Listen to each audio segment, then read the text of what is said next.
Good afternoon for everybody. My name is Rainer Saks.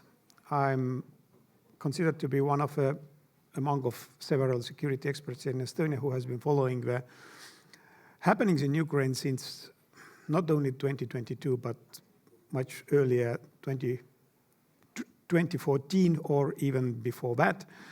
And I don't consider myself as a deep expert about the Ukraine, but somehow my professional life has mostly been linked to happenings in Russia, in Ukraine, in Caucasus, some other areas in our closest neighborhood. So it's not a pleasure, unfortunately, at the moment to follow these events, but I have been doing it so long that I think I can share a little bit about what I can estimate as happenings for the future in Ukraine, and perhaps even more.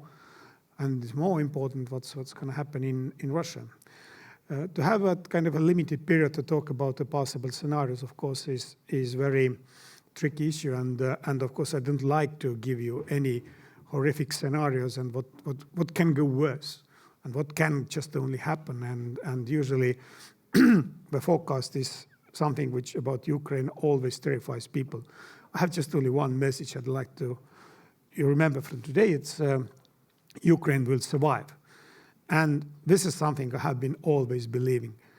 And it's not just about that Ukraine is a remarkable country with remarkable capabilities, military capabilities, industrial capabilities.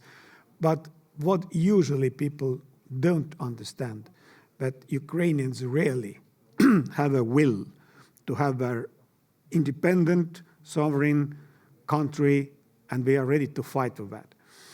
And this is something which perhaps we can see in Europe.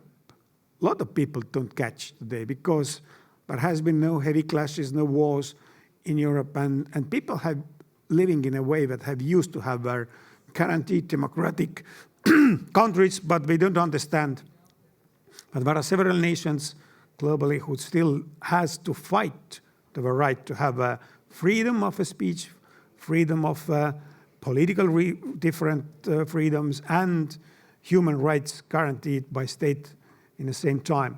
So Ukraine's case is quite a decisive in that regard. What will really dominate in the region we all live in, and that goes to all Europe. But what is a trend for Europe in the future? Can we secure our eastern border? Can we secure positive trends in Ukraine? And this is our obligation to support Ukrainian nation to achieve these goals, which we actually have been supporting during the whole days during last 25, 30 years. I think that the peace negotiations, or actually these are not the negotiations, according if we take this definition, like how we have seen the negotiations usually taking place with the talks, more like talks between different political leaders in different countries. I think they will not drive the Ukraine for a really happy or even satisfying solutions at the moment. And here is one most critical element about it. And I think it is happenings on the front line. I wouldn't say that the Russian Federation armed forces are capable to take a control over Ukraine in the nearest future. No, I'm absolutely confident that Ukrainian forces are ready to defend the country, and Russia will not achieve any goals they established in the beginning of this aggression in 2022. But unfortunately, we see that Ukrainian troops at the moment are not capable to liberate the occupied territories, and these territories are quite a significant ones. So that demands a lot of sacrifices if we like to see it's going to happen in ongoing years. So I understand that Ukrainian leadership have made a choice, a decision not to go for that kind of a sacrifice and just to try to keep the country independent and in a situation where Russia is not capable to achieve any possibility to establish control over the political process in Ukraine. And this is a most important goal for us, for all of us. There are two quite a separate lines in this combat which is taking place in Ukraine. One is that Ukraine should remain independent and sovereign country, which can fix the future of the nation. And another topic we're dealing with in Ukraine is that we are talking about the two complete different political systems we have seen, which can be possibly be established in Ukraine. One is which is represented by dominantly by the population opinion at the moment, which is reflecting in a parliament, Verkhovna Rada of Ukraine, which is in favor to establish in Ukraine strong democratic institutions and the classical Europe-style political system.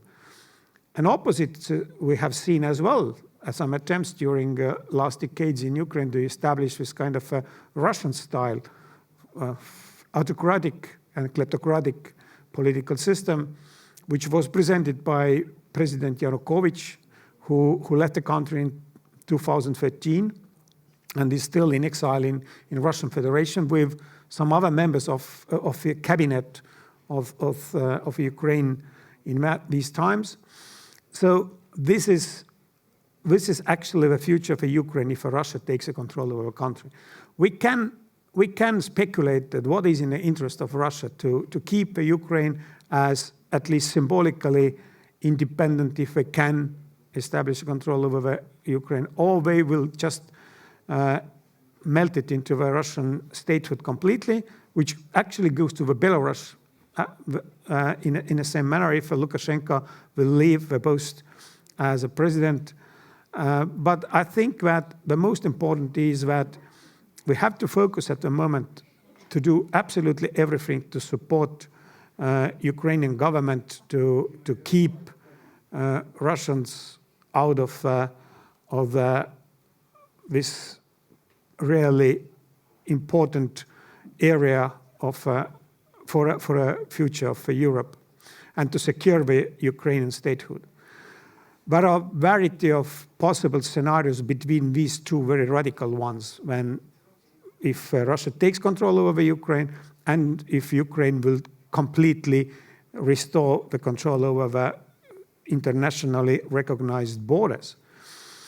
But the biggest challenge after achieving some ceasefire, maybe even to accept some not the most favorable peace treaty for Ukraine in the future will be in a motivation of building up your nation. For Russia, the fights will not end with ceasefire because the Russian ambitions are much higher than just establishing control over some limited territories in the eastern part of Ukraine. And Russia will push still, they will rarely achieve the goal to have a whole control over the whole Ukraine. So the European and United States support for Ukraine should remain even after the ceasefire, and not just because Ukraine needs some financial and economical assistance and military assistance, but because we have to motivate people in Ukraine to rebuild the country and to build it up for a kids of a Ukrainian people to keep this nation alive in the future. So if there is any questions, I will be very happy to reply on these, because I think there is no any special need to dig into the details. But I said the basic elements. At the moment, we see that there is pretty much heavy fighting which are taking place on the front line, will not bring success to the Russian Federation military forces on next, let's say, half a year at least. The Ukraine, unfortunately, doesn't have any military capability to recapture the territories or liberate them, which are under the control of occupying forces of Russian Federation. And there are very many small details which can help, for instance, Ukraine military to improve their capability on a battlefield, but we don't see any this kind of elements available for Ukraine which can change the battlefield completely. So unfortunately, this is the situation at the moment in Ukraine.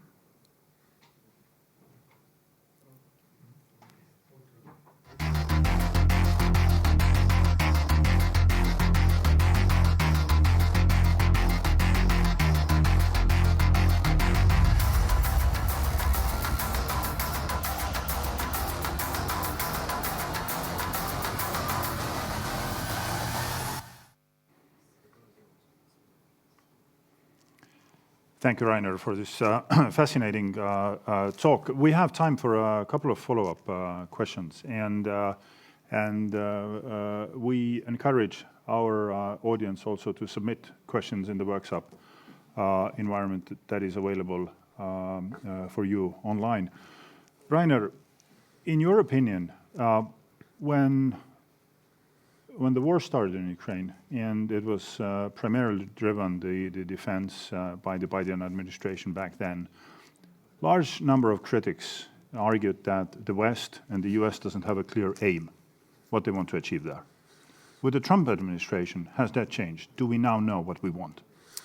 I think Trump administration at least knows that they want to achieve some kind of ceasefire. But of course, the situation is in 2025 is completely different if you compare it in 2022.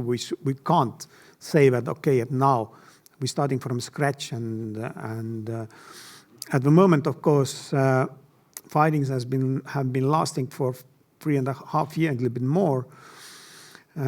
It has been exhausting for Ukrainians. Of course, it has been exhausting for Russians as well.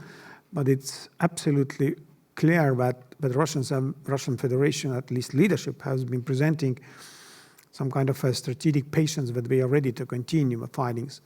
Even they perhaps tactically like to see the ceasefire to rebuild the military capability and to continue the offensive in Ukraine. Then Ukrainian maybe armed forces need this kind of a pause even more than the Russian Federation troops at the moment. Even Russians have much higher losses in Ukraine when Ukrainian forces does. But I think that the problem here is not so much about the Ukraine. I believe in Ukrainian people simply. I know that they will keep fighting and they will survive. But the problem in larger scale is some kind of a, let's say, the position of European governments and United States in regard of a strategic deterrence on Russia. They have been not acting as decisively as it's needed, that has been needed just to deter Russian Federation. And European nations especially have lost any real strong influence on a process during the last, let's say, 3-4 months on a process. And unfortunately, especially year 2022, 2023, had a lot of possibilities or opportunities to at least to freeze the conflict for some period or stop the fightings. It was not used by European countries. Correct me if I'm wrong. The European nations haven't contributed as much as they could in terms of the real, struggle, if you like. And if you take the last decision by the European Commission to eventually stop importing Russian oil and gas, particularly gas, by the end of 2026, 5 years after active combats in the battlefield. Mm-hmm. I mean, is Europe lagging behind with regard to setting the aim straight? It's not so much a question about the European contribution as such, but there is no any coordinated strong activities, because you have to build up not just pressure lagging behind something, what's the happenings, but you have to push some kind of a pressure on the aggressor side. And here is something where Europe has been failing completely. They don't have even a contact with aggressor in a way that aggressor can feel the direct pressure from let's say, relationship of leaders in Europe. So here is something which we can't say that Europe is guiding or having this kind of a strategic initiative in their hands, and they are ruling a process which is really somehow influencing the future of Europe, but we are not controlling this at the moment. Exactly, and this brings us to actually a tension point where the Trump administration seeks to end the war by whatever means necessary, whether get to some form of a ceasefire. Putin's regime clearly embraces that, as it gives them the ability to rearm, resupply, regenerate, revitalize, reanimate their economy, and the Europeans are standing by. With this tension point, we stop here, and we'll take up this and many other questions related to the conflict in Ukraine in the following panel. Thank you.